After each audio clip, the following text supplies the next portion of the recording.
The snow came down like punishment from heaven, a white fury that howled across the open plains and erased the trail behind her. Margaret and Callahan stumbled forward, shawl clutched tight over her shoulders, her baby pressed to her chest. Each step felt like dragging the weight of a coffin behind her. The child whimpered against her breast, small and feverish, her breath shallow. Margaret didn't cry. She couldn't afford to. The cold would steal her tears before they could fall. Her boots, thin worn, had long given up their fight against the elements. She no longer felt her toes. Her legs trembled, knees buckling as she sank to one side. She caught herself on a tree stump and nearly dropped the baby. The panic that flared in her chest was the only warmth she had left. Shoo, it's all right, she whispered, but the lie felt thin. The baby's name was Ruth. She was 6 months old and already too quiet for comfort. Margaret unwrapped her from the damp cloth to press her against her bare skin. The child's back was like touching ice. She had to move. If she stopped now, they'd die. Behind her, the horizon had swallowed the last torch of the wagon party. That hateful, hypocritical mob. That cruel, grinning preacher and his self-righteous wife. Her husband's voice rang louder than any of them. She's not my burden anymore. That child ain't mine. Lies. All of it.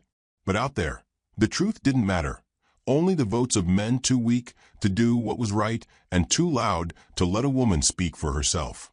They'd cast her out like garbage, like spoiled meat. They didn't even give her a coat. Margaret gritted her teeth and stood, every joint aching with the effort. Wind slapped her face raw. She walked until the trees thickened and the moonlight carved long shadows through the pines. There, between two rocks, half buried in snow, was shelter. Not much, but enough. She dug with bare hands, knuckles bleeding, until she'd carved a hollow. She lined it with branches, set the baby down, then curled her own body around her child like a mother wolf. The silence of the wild was not quiet. It was full of warning. Branches creaked like bones. Somewhere nearby, a coyote barked. She'd grown up in Georgia, where winters were rain and mud, not this white death. Her father had taught her to read the good book, but never how to make fire from frozen wood. What use was scripture now? She tried anyway. Shaking hands scraped flint together. Sparks fell, danced, died. She tried again. And again. Still nothing. The baby's cry was barely a breath now. Margaret pressed her cheek to her daughter's forehead. Cold. So cold. Don't you go quiet on me, Ruth, she whispered. You stay loud here. You stay mad. Like your mama. The wind carried voices now faint, cruel things that weren't real. The voices of judgment, of scorn. Her husband's laugh. The preacher's sermon. Her sister's silence. Her mother's disappointment. She squeezed her eyes shut and screamed into the snow, but it came out weak, like a bird trapped in a cellar. Night deepened. The fire never caught. Her baby stopped crying. No, you don't. Margaret yanked her child closer, beat at her own chest to will warmth into her arms. You stay with me. I brought you here. I'm going to get you out. But she knew it then. It wasn't going to be enough. The snow would bury them by dawn. Her body slumped, muscles finally giving up. She blinked and her vision dimmed. Her lips moved in prayer, but no words came out. Then came the sound of hoofbeats. Dull at first. Then louder. She lifted her head. It could be wolves, or worse, men from the wagon party coming to finish the job. Maybe they regretted letting her go so clean. Maybe they wanted a souvenir. The rider appeared at the edge of the trees. Tall, dark, silent. A silhouette wrapped in furs, astride a lean horse that made no sound, even as it stepped through snow. The rider dismounted slowly, fluidly. Snow didn't crunch under his boots. The cold didn't seem to touch him. Margaret couldn't move, could barely lift her chin. The man approached. Dark braids framed his face, and his eyes reflected firelight where there was none. He carried a long rifle across his back and wore a blade at his hip. She tried to speak. Her mouth cracked open. Please. He knelt, looked at the baby first, then at her. His brow furrowed. Margaret tried to push herself upright, to show him she was still alive, still trying. Her arms trembled. The man said nothing. He unhooked a thick buffalo hide from his saddle and wrapped it around them both without a word. The warmth struck her like lightning. She gasped. He lifted them, both of them, as easily as if she weighed nothing. The horse didn't protest. The man mounted, holding her and the baby before him, and turned back into the woods. She passed out against his chest. When Margaret woke again, it was to the scent of smoke and cooked meat.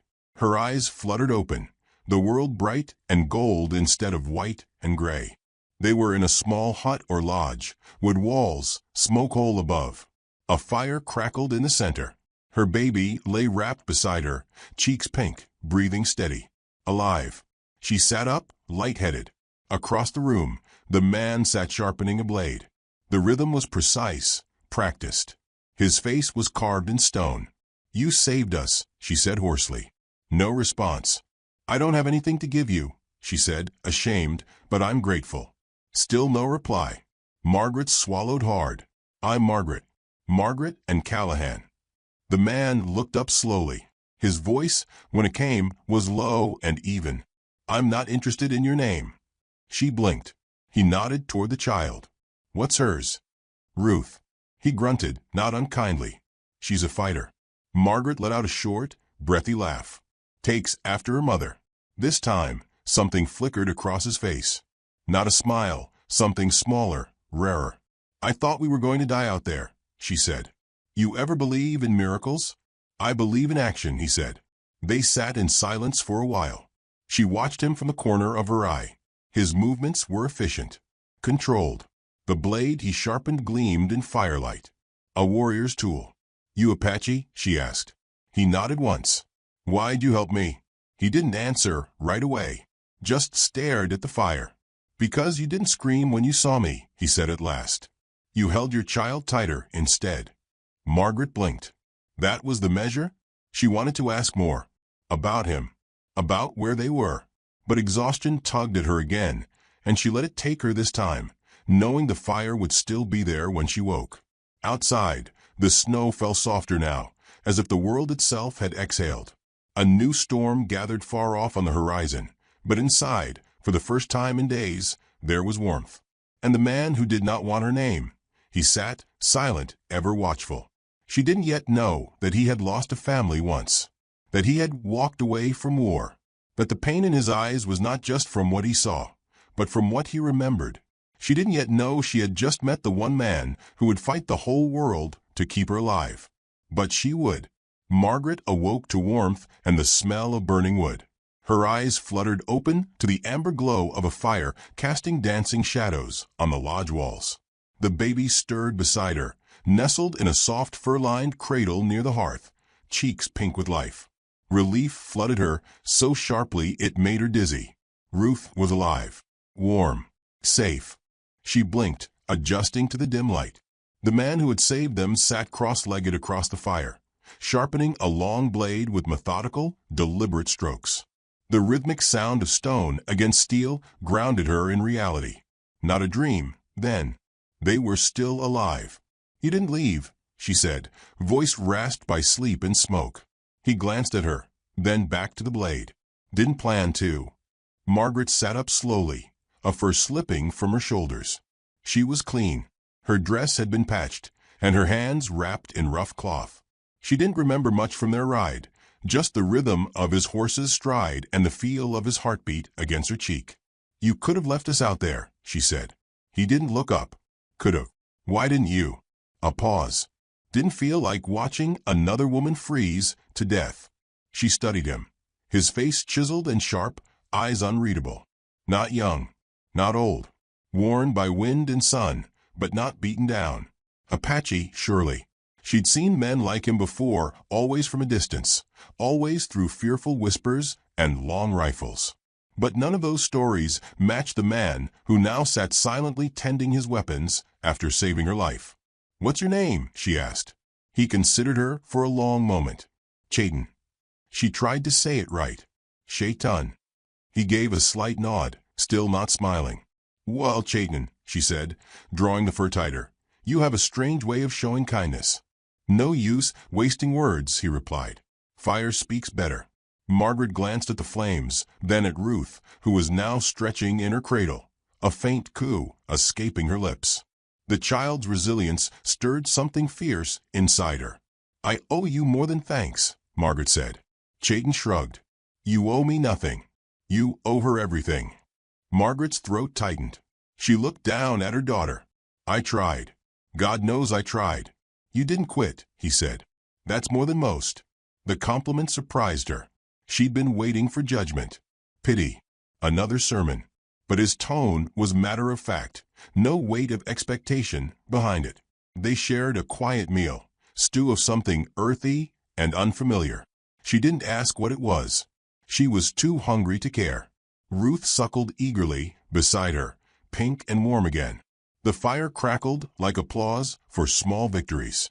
Later, Chayton handed her a flint and pointed toward the hearth. "Your turn." She hesitated, then reached out, hands still bandaged. Her fingers fumbled the motion. "No.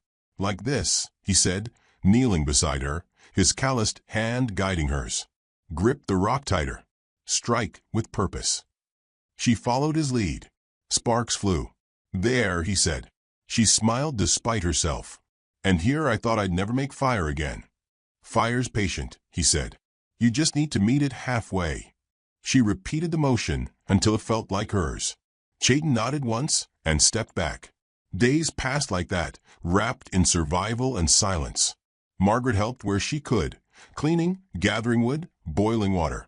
She learned to set traps and pluck feathers, to cook without burning and move without noise. Each task gave her back something she hadn't realized she'd lost: control, purpose. But the quiet between them wasn't always comfortable. At night, she caught him staring into the flames like they whispered secrets only he understood. She wanted to ask what he saw, but she wasn't sure she had the right.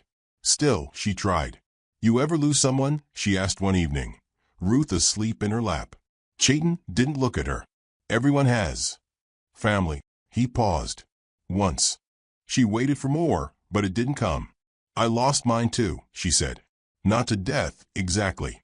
Just betrayal." He met her eyes then. Something dark flickered behind his. "My husband," she continued, unable to stop now.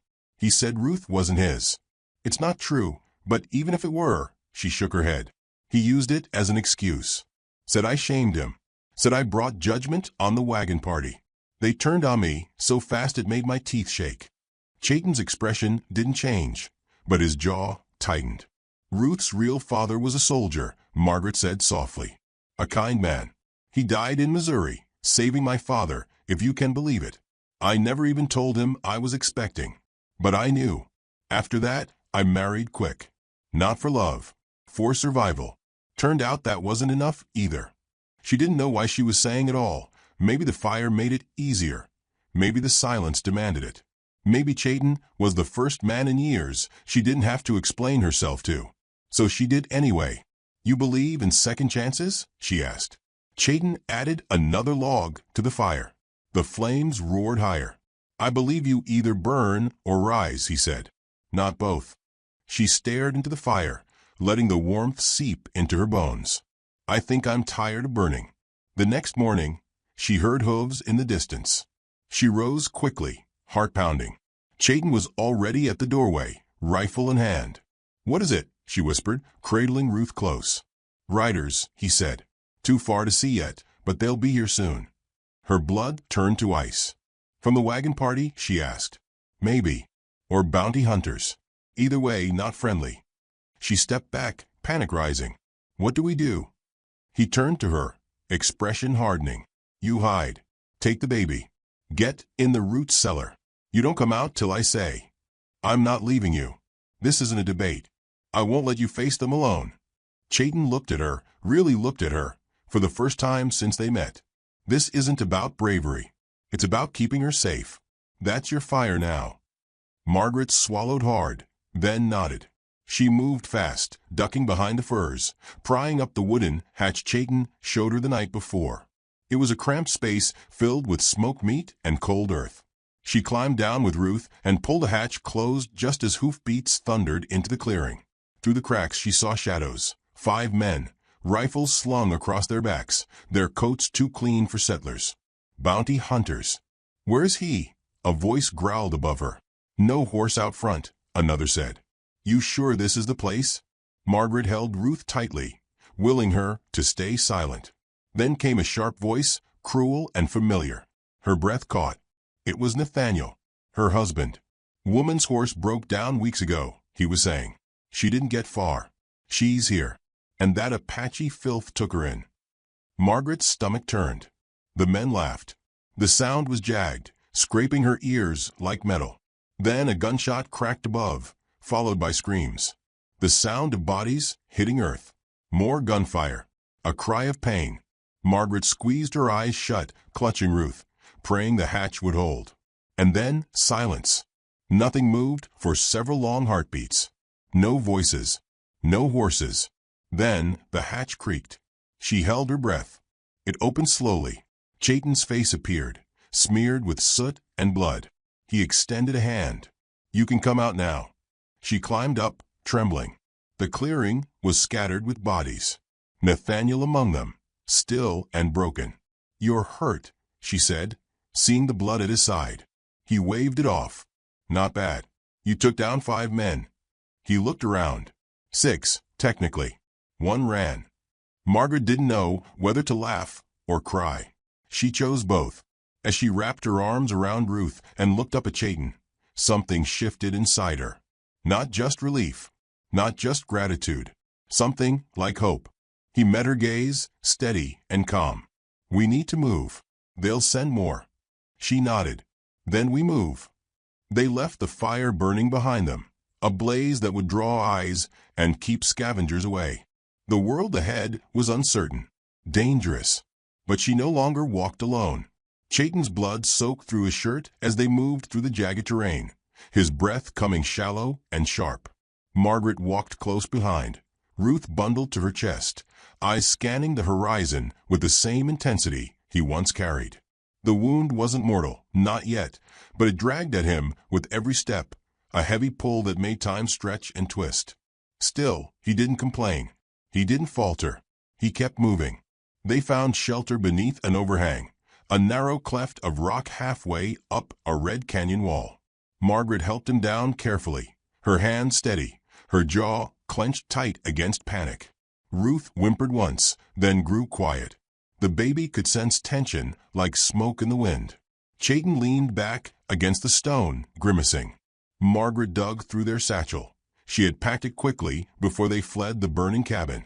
Inside were strips of cloth, a small knife, and a pouch of herbs he'd shown her how to use. I need to clean it, she said. Do it. He didn't flinch when she tore the shirt. The bullet had grazed his ribs, tearing through flesh but sparing the bone. Still, it was deep, angry, and bleeding too much. Why didn't you say anything sooner? She muttered, dabbing the wound with water. Because we needed distance. And now we wait. He watched her work with the eyes of a man who didn't expect kindness. Her touch was gentle but efficient, her hands no longer trembling like they once had. She pressed the poultice into place, wrapped the cloth tight, then sat back on her heels. You'll heal, she said. Chayton gave her a look, unreadable as ever. You're getting good at this. Which part? Bandaging gunmen or surviving stampedes of betrayal? He allowed himself a faint smile. Both.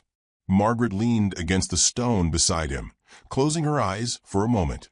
They're going to keep coming, aren't they? Yes. She knew that. The fire had bought them time, not freedom. Nathaniel's death would spark more questions, more anger, and whatever bounty Chayton once carried had likely grown with fresh blood. I used to think surviving meant hiding, she said softly, keeping my head down, staying small. But that didn't save me. No, he agreed. It never does. She turned her head toward him. What did you do, Chayton? Before all this? He was quiet for a long time. The wind howled through the rocks like a warning. I was a scout, he said finally. For the army. Knew the land. Knew how to track. They used me when it suited them. Then turned when it didn't. What happened? He looked out over the horizon. They burned a village. Women. Children. Claimed it was a mistake. I spoke out. Said what I saw. They called me a traitor. Margaret swallowed hard. So they put a price on your head? No, he met her eyes. That came later, when I made sure the men who gave the order didn't sleep easy again. She didn't flinch. Not anymore. I believe you, she said. Doesn't matter if you do. They won't. Then we make them. Chayton raised an eyebrow. You planning a crusade? She chuckled bitterly.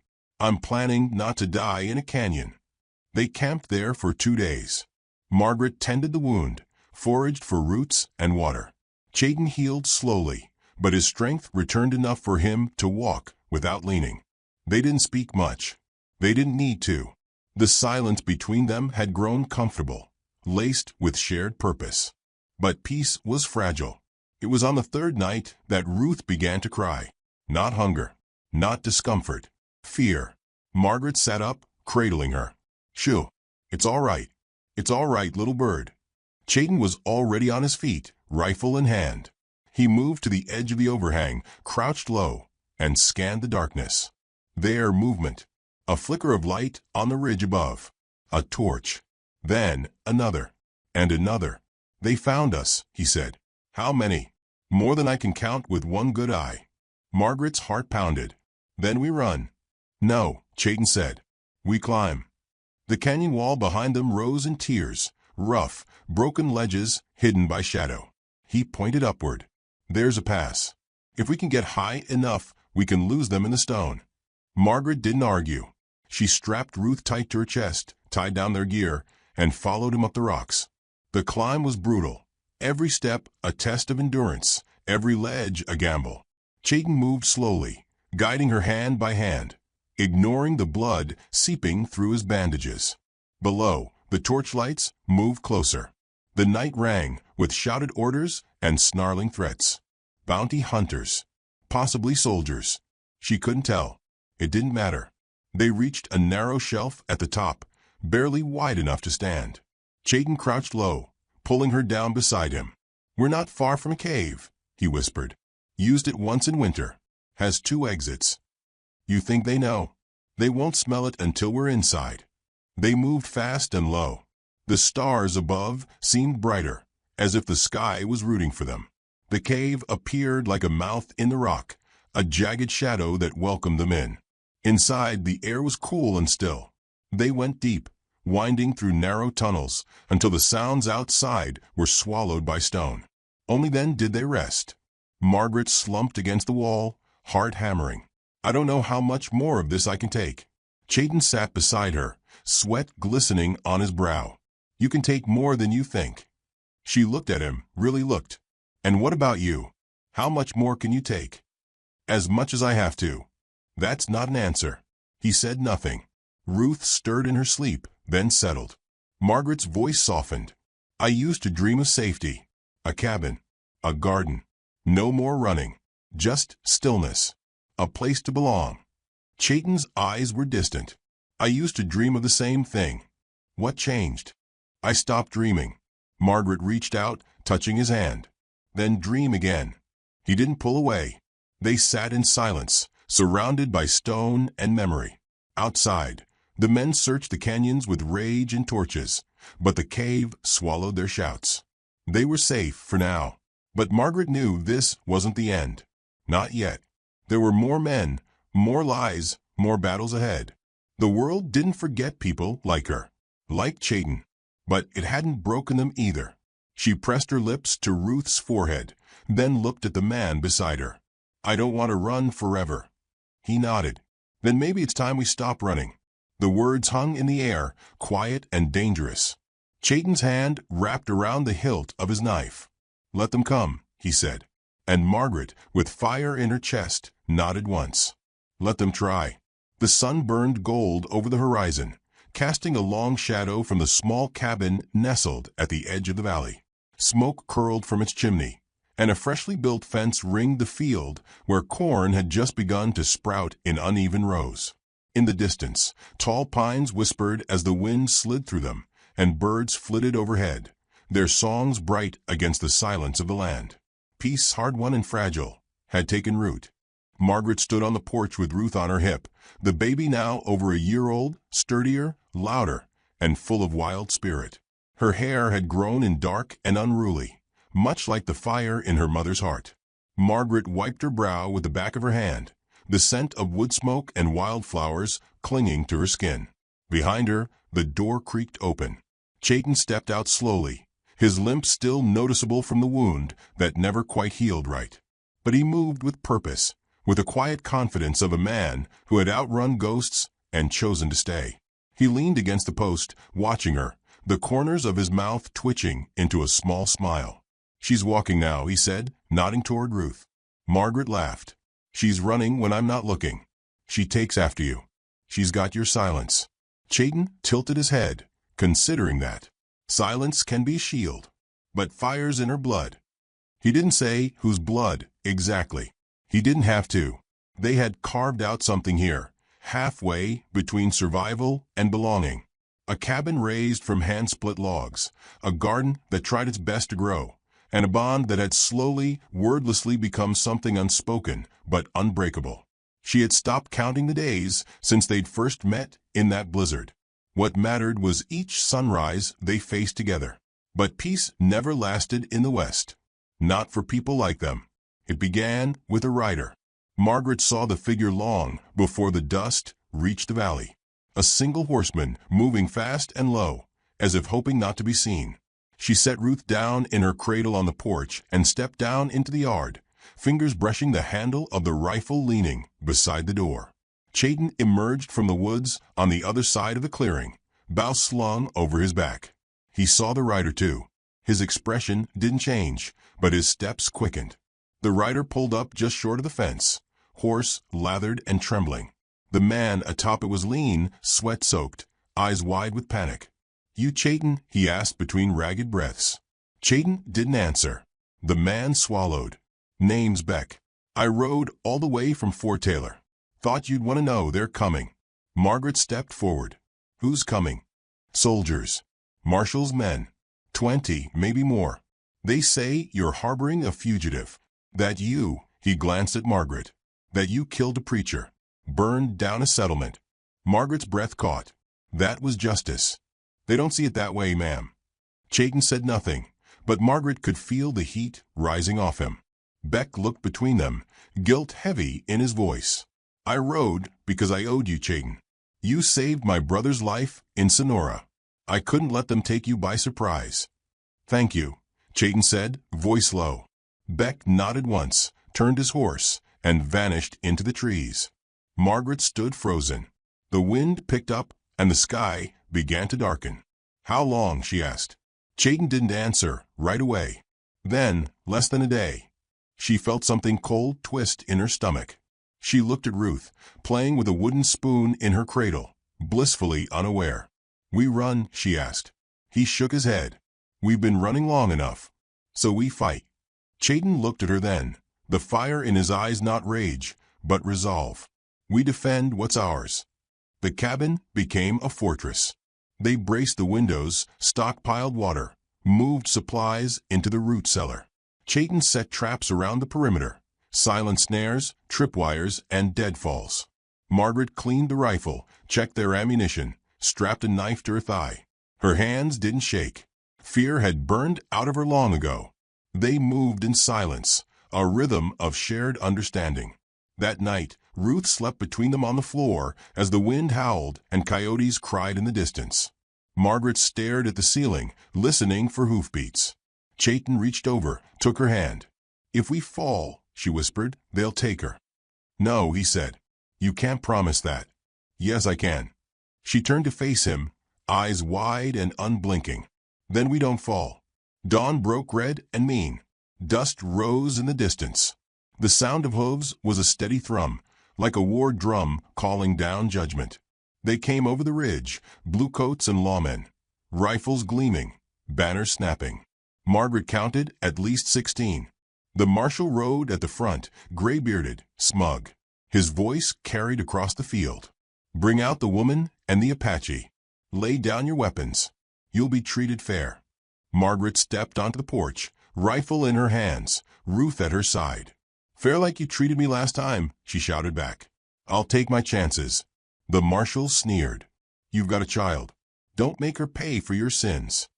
Chayton emerged beside her, bow in hand, knife at his belt. "She's not the one who'll pay," he said. The marshal turned to his men. "Take them." Gunfire erupted. The first wave never reached the fence. Two fell to snares, one to a buried spike. Chayton loosed arrows so fast Margaret barely saw his hands move. She picked off two more with the rifle, breathing steady, sight true. The battle was short, brutal, loud. One man breached the door. Margaret drove her knife into his throat before he could speak. Smoke filled the cabin. Chayton fought in the yard, blade flashing in sunlight, each movement precise. They fought like they had nothing left to lose, like the land itself had given them permission. And when it ended, the field was quiet again. Bodies lay scattered. The marshal was among them, his final shot a wild miss. Margaret dropped to her knees beside Ruth, who sat blinking calmly beside her cradle, chewing on the same spoon. Chayton limped toward them, blood on his shirt, not all of it his. "You're hurt," she said.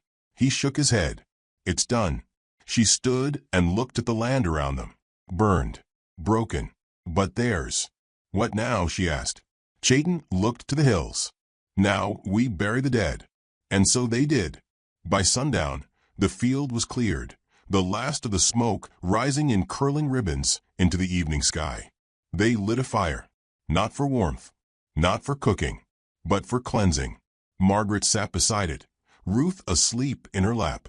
Chayton stood nearby, silent as always, eyes on the flames. "We didn't start this," she said. "No. But we ended it." He nodded. She looked at him, something blooming in her chest. Something stronger than survival, deeper than gratitude. "We're a family now," she said. "Not because we chose it. Because we made it." Chayton met her gaze, his voice steady. "Family made in fire." The words settled between them, heavy and true. Margaret looked to the sky, stars breaking through the dusk. "This land knows our names now," she said. "Let them come again. We'll still be here." And for the first time in a long time, she believed it. She looked down at her daughter, then back to the man who had never turned away. "Let's build something that lasts." He nodded once. "We already have." The wind came first, dry, bitter, and sharp, like the world itself had turned its face away. It swept across the flat stretch of land where Clara Whitlock stood, her hands red with earth, her dress torn at the hem, her eyes locked on the shape of her husband lying still in the dirt. Elijah's body hadn't moved in hours. Not since the sun was high, not since they laughed. They laughed as they dragged him off the porch. Laughed when he shouted for her to run. Laughed when they struck her across the mouth and held her still. Held her upright so she'd watch. 8 men, faces sunburned and hearts colder than winter's bite. She didn't know their names, but she knew their eyes. The kind of men who'd rather steal than sow, who'd smile as they set fire to your hopes and light cigars off the blaze. She remembered one voice, deep and slow, like honey soaked in poison. "That's what you get for protectin' savages, preacher boy." Elijah didn't say much in his final minutes. No sermons, no prayers, just one look, steady, loving, final. They shot him 3 times in the chest. Then they laughed and rode off, kicking up dust like they were heading for a picnic. They set fire to the barn, the coop, even the doghouse. Just to make a point. She crawled to him after the hoofbeats faded. Her breath came shallow. Her cheek stung, but her legs remembered him and moved. She touched his face. Warm still, but cooling fast. Elijah, it barely escaped her lips. He'd been a gentle man. Not soft. There was steel in him, the kind built from years of tending land, lifting beams, fixing broken things. But he'd never once raised a hand in cruelty. He believed in goodness. Believed men could change. Clara used to believe that, too. Now, kneeling beside his still body, the last echo of laughter still ringing in her ears, she felt something fracture inside. Not a scream. Not a sob. Something lower, deeper, permanent. By sunset, she dug the grave herself. Bare hands. No shovel left. They'd taken everything. She buried him behind the house, under the willow he planted the day they married.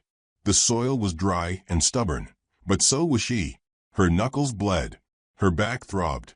But she didn't stop until he was laid to rest with the torn piece of his Bible she found in the ashes. The next morning, Clara rose before the sun. Her limbs ached like she'd aged 20 years overnight. But her mind was sharper than it had ever been. She stood at the edge of what used to be her home, boots firm in the ash, eyes scanning the blackened wood. She wasn't looking for hope. She was looking for something they might have left behind. And she found it. It was a shard of wood, burned at one end, carved with a crude mark, an animal skull, the outline seared in like a cattle brand. She didn't recognize the symbol, but she knew a message when she saw one. They weren't just killers. They were something else. A group. A gang. Organized. Clara ran her thumb across the mark, then tucked the piece inside her coat. The fire behind her hadn't died completely, and neither had the one now burning in her chest. She didn't cry. Not when she packed the last of the salvage supplies into a leather satchel. Not when she saddled the neighbor's half-wild mare, who'd wandered back, scared but alive. Not when she rode off, past the grave, past the house, past the only life she'd ever known. But her eyes lingered on the willow tree, just for a moment. Just long enough to say goodbye.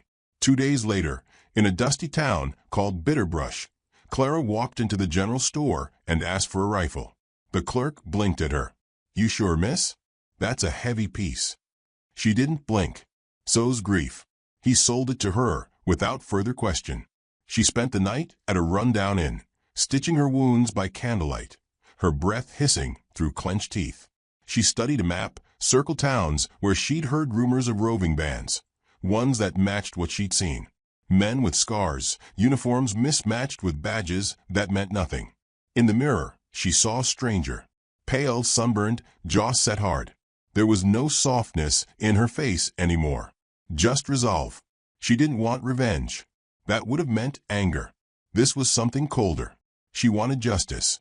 And she'd drag it screaming from hell if she had to. Her first real lead came from a bartender who wouldn't shut up.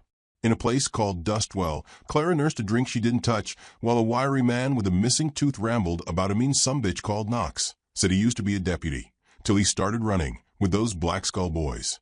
Clara leaned in. Black Skull. He nodded, too drunk to notice her tightening grip on the glass. "Yeah. You seen their mark, you run. Nasty bastards. Hang folk for sport." She smiled. It didn't reach her eyes. "Where can I find this Knox?" 3 days. That's how long it took to catch up to him. He was riding through a canyon pass, flanked by 2 riders who weren't paying attention.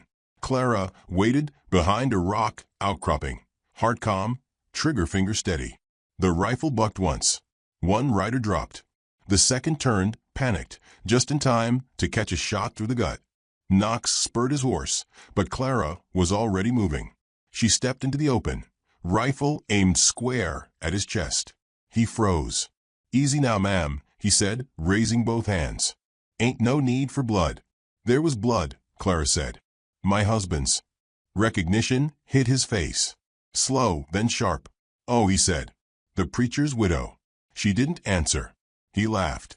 "You got grit, I'll give you that. But this ain't your game, girl. You don't know what you're stepping into." Clara took a step forward. "You were there." Knox shrugged. "I've been a lot of places. I remember your voice." He stopped smiling. "You kill me, they'll come for you." "I hope they do." She pulled the trigger. The shot echoed off the canyon walls. Birds scattered. Clara stood over his body, eyes unblinking. She didn't feel triumphant. She didn't feel anything at all. But she took his hat, his coat, his pistol, stripped him of anything useful. And then she burned the Black Skull insignia off his chest with the barrel of her rifle. That night, she lit a small fire in the desert and sat alone, watching the flames. In her hand, she held a locket Elijah had given her. Inside, a faded picture of the 2 of them on their wedding day. Dust on his coat, wildflowers in her hair, hope in their eyes.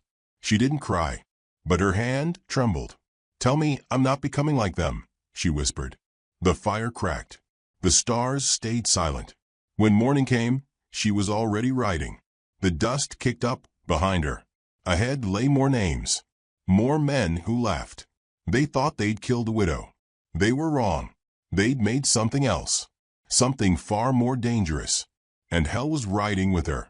The saloon in Purgate Flats reeked of sweat, smoke, and desperation. The kind of place where lawmen turned blind and cowards turned mean. Clara pushed through the doors without pause, boots coated in dust. Her rifle slung across her back like a quiet warning. No one paid her much attention. Just another drifter. Just another story waiting to end. But she wasn't here for stories. She was here for names. She crossed the room in deliberate strides, eyes scanning each table. Gamblers hunched over cards. Drunks muttered into half-empty bottles. A piano player tickled cracked keys with fingers too quick to care. But there near the back lounged a man with a patchy beard, one boot on the table, and a laugh too loud for the silence he left behind. His name was Briggs. He used to ride with the Black Skull Gang. Clara stepped to his table. He didn't look up. Unless you got whiskey or thighs, I ain't interested. She leveled the barrel of her revolver at his temple. Now he was interested. Say something useful, she said, or I redecorate the wall. The saloon hushed. Chairs scraped. The piano fell silent. Briggs raised both hands. Easy now. I just got my face the way I like it. Clara didn't blink. Where's Royce Banner? Briggs gave a smirk, testing. And who's asking, darlin'? She slammed his head into the table before he could finish the smirk. The thud echoed. Blood trickled from his nose. The rest of the saloon stayed frozen, unsure if they were watching a woman lose her mind or find it. Briggs groaned. All right. I don't ride with them no more. Ain't safe. Banner's in Tumblehook, last I heard. Runs cards outta a traveling poker tent. You want him, you'll have to beat the table. Clara nodded once. Appreciate the help. She didn't shoot him. Mercy was cheaper than bullets. Outside, the air bit colder. Clara adjusted the rifle strap and walked toward the stables, alone but not lost. She had a trail now, and it was only just beginning to warm. She found Sadie Gale 2 days later in a brothel outside Larkspur Junction. The place was made of flaking paint and fake charm, the kind of house built on other people's ruin. Sadie was in the middle of gutting a man when Clara opened the door. He was still screaming. Sadie wiped the knife clean on his vest, looked up, and smiled like she'd just finished dinner. I'll be right with you, she said, stepping over the body. Clara didn't flinch. You always kill your clients. Only the ones who grab without asking. I need someone who knows knives. Sadie narrowed her eyes. And what makes you think I work for free? I'm not offering coin, Clara said. I'm offering blood. Sadie paused, one brow lifting. Whose? Clara pulled the burned insignia from her coat, the black skull mark. Sadie stared at it long and hard. Then, slowly, her smile faded. They took my sister, she said. 3 years back. No one ever found her. Clara held her gaze. You in? Sadie licked her thumb and smoothed her wild red hair. What's your name? Clara Whitlock. Sadie gave a low whistle. Heard about you. Heard you put knocks in the ground. Good, Clara said. I want them scared. Sadie grabbed her coat and knives. Then let's make him scream. Tombstone Herrera came next. Word was he haunted the edges of lawless country like a ghost with a trigger. Clara found him in an abandoned church, sleeping under a shattered cross. He was tall, lean, and wore a long duster that had seen better wars. His eyes were the color of old whiskey, sharp, bitter, dangerous. She pointed her rifle before he opened his. Name's Whitlock, she said. I hear you used to ride with the skull. That true?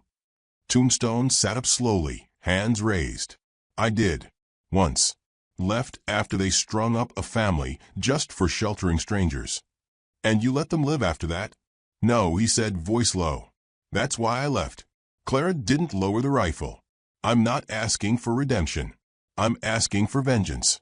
Tombstone rubbed his jaw. You got others? 2. A knife and a firecracker. Got room for a ghost? She nodded once. Mount up. The last piece fell into place in the town of Ash Hollow.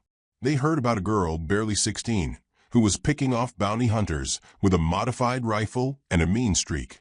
They found her camped in a dry creek bed, her fire low, a rabbit skewered over flames.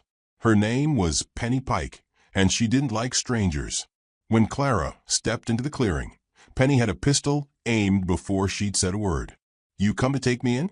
Penny asked, eyes dark beneath her hat. "No," Clara said. "I came to offer you a shot at something bigger." "Don't want no gang." "It's not a gang," Clara replied. "It's justice. The kind the law forgot." Penny studied her, gun unwavering. "Who they kill for you to get all righteous?" Clara met her stare. "My husband. A good man." Penny lowered the pistol. "Mine was my brother." They didn't say much else. They didn't need to. Now, for riders moved through the desert with purpose, dust trailing behind them like the ghosts they chased. Each of them carried scars, names, and one single purpose: to burn the Black Skull Gang to the ground. They reached Tumblehook by dusk. The poker tent sat in the middle of town like a shrine to sin. Music played inside, loud and drunk. Laughter, chips clinking, the sound of fools losing more than they had. Clara motioned to the others. "Banners in there. We hit hard, fast. No speeches. No mercy." Tombstone nodded. "Just the way I like it." Sadie twirled her knives. "Thought you'd never ask." Penny cracked her knuckles. Finally, Clara walked through the tent flap like she owned it. Heads turned. Cards paused mid-deal. Royce Banner sat at the far end, a cigar in one hand, a smirk etched across his jaw. "Well," he said, "look what the dust blew in." She didn't waste time. Her pistol barked. The dealer dropped dead before he could scream. Chaos erupted. People screamed, ducked, scrambled for cover. Sadie hurled knife straight into a man's throat. Tombstone shot out a lantern, plunging the tent into smoky half-light. Penny perched on a barrel, rifle cracking off shots with terrifying precision. Clara moved through the madness like a shadow. She found Banner crawling toward the back exit, blood on his sleeve. She grabbed him by the collar and slammed him into the table. "Say something useful," she hissed, "or I start with your kneecaps." He coughed. "You think you're the first who's tried this? You ain't stopping the skull. You're feeding it." She punched him. "Where's the rest?" "Scattered," he gasped. "They're watching. They know. You kill me, they'll come for you harder." Clara leaned in. "Good." Banner wheezed. "He's waiting for you. Jed Hollis. At the place it all started." Her grip tightened. "Say his name again." "Jed Hollis. The man who made the mark. You want the rest, you'll have to bleed for it." She stepped back. One shot silenced him forever. Outside, the tent burned behind them, smoke curling into the sky. They stood in the street, for riders under a crimson sunset. Clara's face was streaked with sweat and blood, but her eyes were calm. Penny looked at her. "Now what?" Clara stared east, toward the grave she left behind. "Now we go home," she said. "We end it where it began." And the wind picked up once more. The fire cracked low in the canyon, spitting sparks into the dark. Clara sat cross-legged beside it, her rifle resting across her knees. The night was quiet, but not peaceful. Every silence was a trap waiting to spring. Her eyes didn't leave the flames, but her thoughts were far away, riding back to a time when Elijah would read beside her, his voice gentle, steady. Now that voice was gone, swallowed by the wind, and all she had were embers and memory. Tombstone leaned against a nearby rock, sharpening a knife with methodical strokes. His silhouette looked carved from the desert itself. Sadie was on the far edge of the camp, tossing a blade into a stump over and over again. Penny lay stretched out under the stars, arms folded behind her head, chewing on a twig with teenage indifference. But they were waiting for the next move, for the next name, for the next shot. Clara broke the silence. "Jed Hollis." Tombstone stopped sharpening. Sadie's next throw went wide. Penny sat up, the twig falling from her lips. "You sure?" Sadie asked. "He was the one behind the raid," Clara said. "Banner gave him up before I put him in the ground." Tombstone's jaw flexed. "I remember Hollis. Used to ride with military precision. Not just a thug, he's a tactician. Ran a group like a commander runs a war." "Means he'll be expecting us," Penny muttered. "Let him," Clara replied. Let him see us coming. Over the next 2 weeks, they cut a line across the territory like a blade through flesh. Each stop brought blood and names. They raided a freight convoy hiding skull riders under false manifests, fought off bounty hunters in a narrow canyon where the echo made gunfire sound like thunder, and stormed a saloon staked out by 3 bandits who thought a woman couldn't shoot. They learned to move as one. Clara gave direction. Sadie cleared rooms. Tombstone handled heavy fire, and Penny struck from impossible distances. Each skirmish was swift, brutal, and left behind a trail of whispered fear. One night, they camped under the twisted arms of a dead mesquite tree. Clara sat alone, her back to the trunk, looking at the journal she kept in her coat pocket. Names filled the pages, those dead, those still breathing, and those she had yet to meet. She turned to a blank page and wrote one word: Hollis. Her hand lingered over the name. The ink dried slowly in the wind. Sadie approached, sitting without a word. She watched Clara a moment before speaking. You think this ends with him? Sadie asked. No, Clara said. But it starts. Sadie nodded. You're different now. So are you. Sadie gave a dry chuckle. Yeah, I used to be angry. Now I'm dangerous. Across the fire, Penny cleaned her rifle. She hadn't said much since Ash Hollow. Clara watched her now, noted the tightness in her brow, the way she checked the chamber 3 times instead of 1. You all right? Clara asked. Penny shrugged. Just thinking about my brother, about how I thought killing the first one would make it feel better. Did it? Tombstone asked, joining the circle. No, Penny said. Not better. But it made it real. They rode out the next morning before dawn. Their target was a way station in a desert basin known as Crooked Jaw. Word was another skull captain operated there, Moss Dugan, known for cruelty and cowardice in equal measure. Clara approached first, dressed in a battered duster, her hat low. She tied her horse at the post like any traveler. The others circled wide to flank the structure.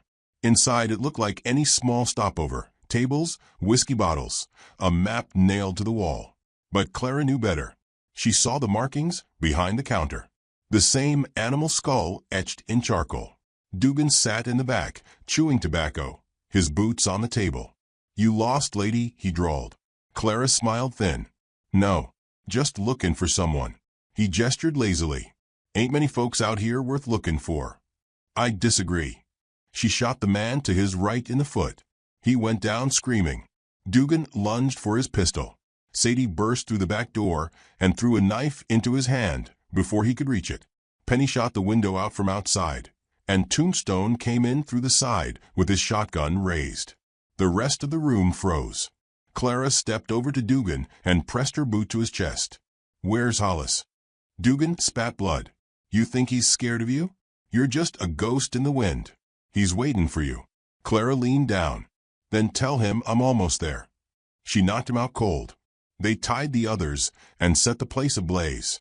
The fire burned hot and angry behind them as they rode out. But the ambush came the next night. They made camp near an abandoned mining trail, surrounded by cliffs. Too late, they realized the trail was too narrow, the ground too silent. Gunfire erupted from a ridge. Tombstone was the first to return fire, shouting for cover. Penny rolled under the wagon and started picking targets with icy calm. Sadie pulled Clara down, a bullet grazing her arm. We're pinned, Sadie hissed. There's too many. Clara scanned the rocks. It wasn't just an attack, it was a message. Hollis knows we're coming, she said. I'd say he's preparing a welcome party, Tombstone growled, firing again. They fought for 15 minutes straight, moving through brush and shadow. Tombstone took a hit to the shoulder, but kept moving. Penny picked off 3 riders before she had to reload, and Sadie flanked hard right, circling through boulders and ambushing a sniper from behind. When the dust settled, 12 men lay dead. 2 had escaped, leaving blood trails into the night. Clara crouched beside one of the bodies, pulling a bloodied letter from his coat. It was addressed to Hollis, coded, but she recognized a phrase. Asterisk, bring her to the place she buried him. I want her to see the end where it began. Asterisk. She crumpled it in her fist. "This is what he wants," Clara said. "He's drawing me back. He wants to make it personal." Sadie looked around the corpses. He already did. Tombstone clutched his shoulder, wincing. "We keep going. He wants us afraid. We give him fire instead." Penny stood, rifle slung over her back. "Let's burn his name out of the world." They packed up in silence, wounds bandaged, ammo counted. The desert felt heavier now, the wind full of ash and something darker. Later, as the sky turned indigo and stars crept into the edges of night, Clara stood watch alone, her back to the fire. She clutched Elijah's locket in one hand, the map to their homestead in the other. The past was calling. Not for mourning, for reckoning. The warpath wasn't a trail anymore. It was home. And the widow was ready. The wind howled across the charred remains of the Whitlock homestead, dragging old ash like forgotten memories. Clara sat on her horse at the edge of the property, staring at the place where her life had been torn in two. The willow tree still stood, gnarled and scorched, a crooked monument to love and loss. Beneath it, Elijah slept beneath the soil, untouched, but never forgotten. She dismounted slowly, the earth crunching beneath her boots. The silence here was not peaceful. It throbbed with the weight of unfinished business. She'd returned alone. Tombstone had insisted on coming, but his wound hadn't stopped bleeding. Sadie was still recovering from the ambush. Penny had wanted to ride with her, rifle ready and hands shaking with fury, but Clara made the decision. This wasn't their battle. It never was. It started with Elijah, and it would end with her. She moved across the yard where the porch used to be, past blackened boards and rusted nails. The house was gone, but she could still see it in her mind, the shape of their lives, now hollow. Then came the sound. Boots. Spurs. Quiet, measured steps. She turned, rifle already rising. Jed Hollis emerged from the tree line, flanked by 6 men. His face hadn't changed, clean-shaven, hard-jawed, eyes like stone. He wore a gray coat with brass buttons, the kind that mocked a uniform. The black skull insignia shone on his belt buckle. He stopped 10 paces away and smirked like he was greeting an old friend. "I wondered if you'd come." Clara didn't lower the rifle. "You wanted a stage. I'm here." He nodded slowly, like he respected the courage, even if he planned to kill it. "You made a mess, Clara. Banner, Dugan, Knox, hell, even Briggs. You know how long it took to build this outfit. I'm not here for your business woes. You've got grit, I'll give you that. Hell, I'd have offered you a place with us, once. Before all this." She took a step forward. "You hanged a preacher for helping people. You laughed while I screamed. And now you think you can talk your way out of hell." Hollis grinned. "No, I think I can bury you in it." He raised his hand. The 6 men fanned out, fast, disciplined. She ducked and fired, taking one through the eye. Another shot cracked past her ear as she rolled behind a burnt beam. Gunfire tore through the yard. She moved like smoke, low, fast, deliberate. One of Hollis's men stepped into her line of sight and dropped before he could raise his rifle. She slid behind a broken wall and reloaded with shaking hands. A bullet grazed her side and pain bloomed hot. She gritted her teeth and pushed forward. 2 more of his men circled to flank her. One was too slow. Her boot caught his knee, and her knife finished the rest. The second lunged with a bayonet, catching her off guard. They crashed into the dirt. He was heavier, stronger. But Clara had fury. She drove the butt of her rifle into his temple until he stopped moving. Then it was quiet again, too quiet. She rose, breathing hard, bleeding from her ribs and her lip. Her vision swam for a moment, but she steadied herself. Just Hollis now. He stood near the grave, Elijah's grave, hands loose at his sides, pistol holstered. "You could walk away," he said. "You didn't let him. He was in the way. He was everything." She stepped forward. The grave sat between them, the earth undisturbed, the willow swaying gently overhead. "Let's end this," she said. Hollis nodded. "Old-fashioned way. No witnesses," she said. "Just truth." He drew. She drew. The shots rang out at the same time, one high, one low. Clara's shoulder jerked back. The pain flared, white-hot. But Hollis staggered, clutching his chest. She didn't wait. She rushed him, shoved him backward. They hit the dirt hard, wrestling like wild dogs. He punched her jaw and stars flashed. She elbowed his throat and he wheezed. His hands went for her gun.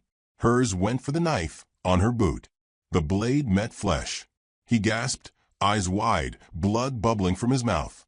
She leaned over him, pressing the steel deeper. "I remember your voice," she whispered. "I remember the way you laughed." He tried to speak. She silenced him with a twist. When it was over, she stood slowly, breath ragged, arms trembling. Blood soaked her shirt, her hand, her soul. She looked down at his body, then at Elijah's grave. The wind blew gently, like it was finally exhaling. She knelt beside the grave, whispered, "It's done." And for the first time in a long while, her voice didn't shake. She stayed there a while, until the sun began to set.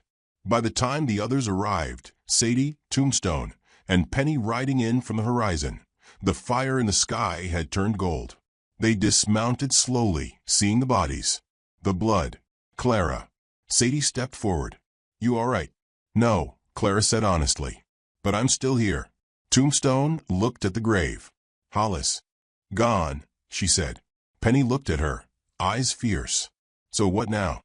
Clara looked up at the scorched land, the place where she'd lived, loved, lost, and bled.